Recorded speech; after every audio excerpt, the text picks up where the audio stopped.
treinadores no esporte reduzam o tempo de inatividade associado com estas lesões. E para falar sobre os mitos e verdades, sobre a preparação e também formas aí como podemos nos prevenir essas lesões, nós vamos conversar agora com o fisioterapeuta Douglas Ataíde. Douglas, seja bem-vindo. Bom dia, tudo bem? Obrigado, bom dia. Então a gente pode começar falando, Douglas, eu falei realmente, essas lesões acometem não só os atletas profissionais, mas também pessoas que gostam de praticar atividade física, independente da modalidade, né? Sim, sim. E quais são as lesões mais comuns que acometem os atletas, por exemplo? Então, independente de se for aquele atleta mesmo que treina o esporte de alto rendimento, ou então aquele atleta de final de semana, os principais tipos de lesões são a contusão, quando existe aquele baque em cima do local, principalmente quem joga bola conhece o famoso tostão, quando bate em cima do local. Nós temos a contratura muscular, que é um encurtamento patológico. Então a gente não observa tanto, assim, aquela cãibra que fica um pouquinho dolorida depois. E nós temos o estiramento muscular. Só para a gente introduzir um pouquinho mais sobre estas lesões mais comuns, a gente vai colocar na tela para você de casa visualizar também. Então nós falamos da contusão. Isso, primeira contusão, né, que ele explica uma pancada ou seja, um golpe, né, recebido um golpe traumático súbito aplicado ao corpo, né. Às vezes esse trauma é tão forte que pode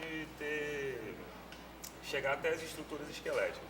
A contratura, então, a gente já consegue aqui resumir como se fosse uma cãibra muito forte, aquela cãibra que deixa um pouquinho de resíduo depois.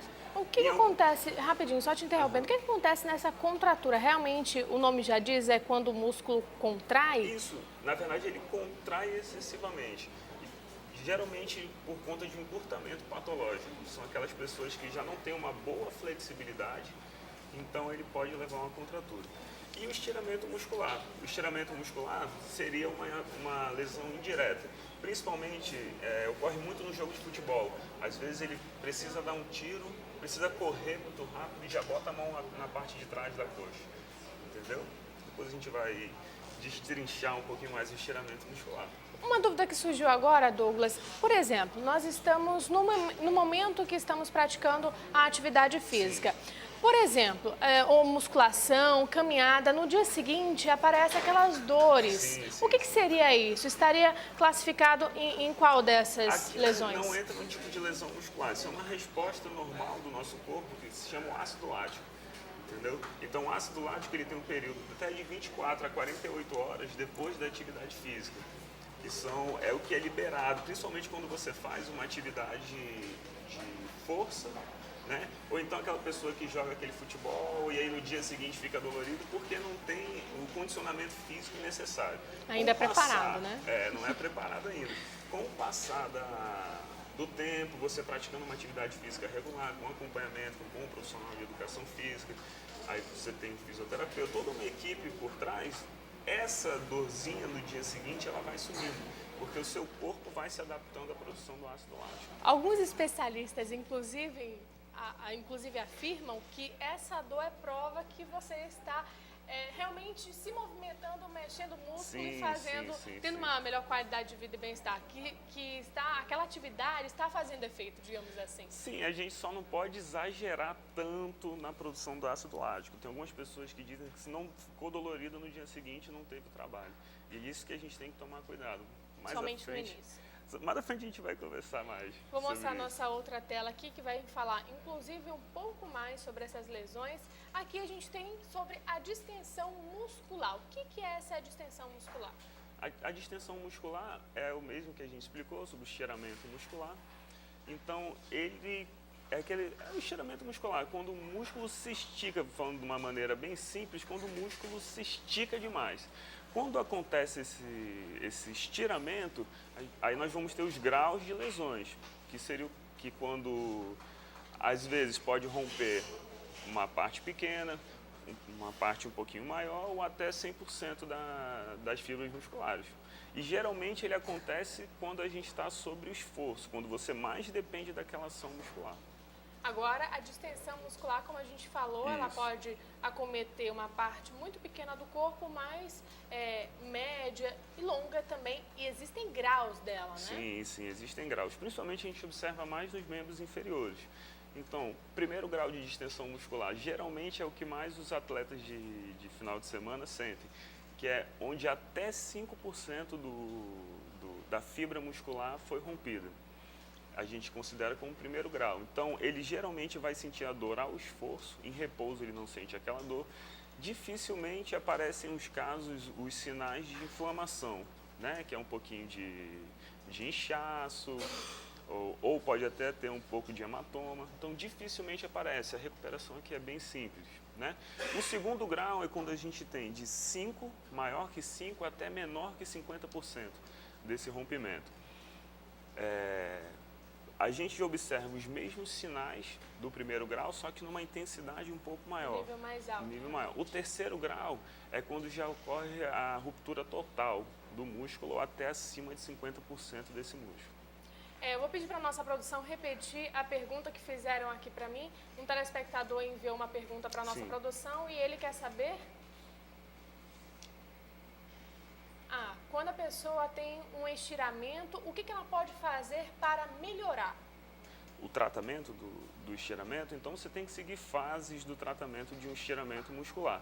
Essas fases do tratamento, dependendo do grau, a gente utiliza as técnicas do tratamento. Seria o quê? No primeiro momento, a gente usa a sigla, que em inglês, PRICE, né? Que seria proteção, repouso, aplicação de gelo, compressão e elevação do músculo. A gente costuma deixar até 48 horas, né? Então, dependendo, aí a gente teria que, no caso, teria que ir no médico, no fisioterapeuta, para a gente avaliar e adaptar o tratamento no grau em que ele se encontra. Essa fase de proteção, repouso, gelo, hoje a gente vê bastante. Alguns artigos hoje em dia já tratam de uma maneira um pouco diferente, que seria o quê? A gente não pode, principalmente de um atleta de alto rendimento, ou a pessoa que gosta de praticar a sua atividade física constantemente, exigir que ela passe muito tempo imobilizado. Então, a imobilização pode levar a um caso de encurtamento muscular, pode levar a uma contratura. Então, a gente precisa fazer o repouso, o gelo, a compressão. Geralmente a gente vê nas pessoas que botam o gelo, principalmente na parte de trás da coxa, botam o gelo, deixa a perna para cima. E aí, após essas 48 horas, dependendo do grau da lesão, a gente vai iniciar um alongamento muscular, respeitando a angulação da lesão. Depois do alongamento muscular, fortalecimento muscular. Isso tudo leva um período de mais ou menos 5 semanas de tratamento. E por fim a gente vai para a fase de propriocepção, que é a volta ao esporte que ele vai fazer. Então na fisioterapia a gente trabalha, a gente precisa também conhecer os movimentos que ele faz no esporte. Se é um atleta de final de semana, a gente vai treinar o chute. E tem umas outras especificidades que se a gente for falar, a gente leva um pouinho mais de tempo. Mas precisa procurar um tratamento. Precisa procurar orientação, mas o que ele pode fazer de imediato é respeitando essa sigla em inglês, PRICE, né? PRICE. Proteção. Tendo repouso, repouso. prevenção, que é a proteção sempre. Mas ele pode colocar uma bolsa de gelo para minimizar, pelo menos, naquele momento. Não, ele necessita da bolsa de gelo. As divergências que vão ter é quanto ao tempo do gelo, e tem pessoas que gostam de aplicar 20 minutos direto, 15 a 20 minutos, sempre com proteção, porque se ficar muito tempo o gelo queima. Então, tem outras pessoas que já gostam de uma aplicação intermitente, 10 minutos, tira, depois 10 minutos e mantém o pé para cima. Agora, Douglas, quais são os fatores predisponentes para uma lesão? A falta de um alongamento seria realmente o fator principal? Sim, sim. A gente observa muito também o quê? Quando a gente vai prevenir uma lesão, a gente busca o equilíbrio, certo? Então, nós precisamos ter um equilíbrio em todas as musculaturas que são envolvidas no tratamento muscular. Os fatores predisponentes pode ser o quê? Falta do alongamento, uma pessoa que a gente vulgarmente é uma pessoa encurtada, né? Em que o músculo agonista e o antagonista não estão em sinergia, que seria o quê? um músculo ele é responsável por estabilizar o movimento, o outro músculo é responsável por realizar o movimento. Em alguns casos, o músculo que estabiliza não está tão forte e o músculo que realiza o movimento está muito forte. Isso daí a gente vem observando, principalmente em lesões de joelho, que a cadeia anterior está um pouquinho mais fortalecida, a cadeia posterior não tão fortalecida. E aí entram os fatores metabólicos, pessoas às vezes que têm problemas na tireoide também. A idade é um pouco relativa e dependendo da atividade que ele pratica. Aí vai entrar intensidade, tempo de descanso e todos esses fatores. Douglas, nós vamos dar uma paradinha aqui no nosso bate-papo, mas você de casa pode enviar as suas perguntas através de SMS ou então pelo nosso WhatsApp. Anota o número da produção, 92, código de Manaus, 8111-4512. Nós vamos para um breve intervalo, mas daqui a pouquinho a gente volta. Até lá!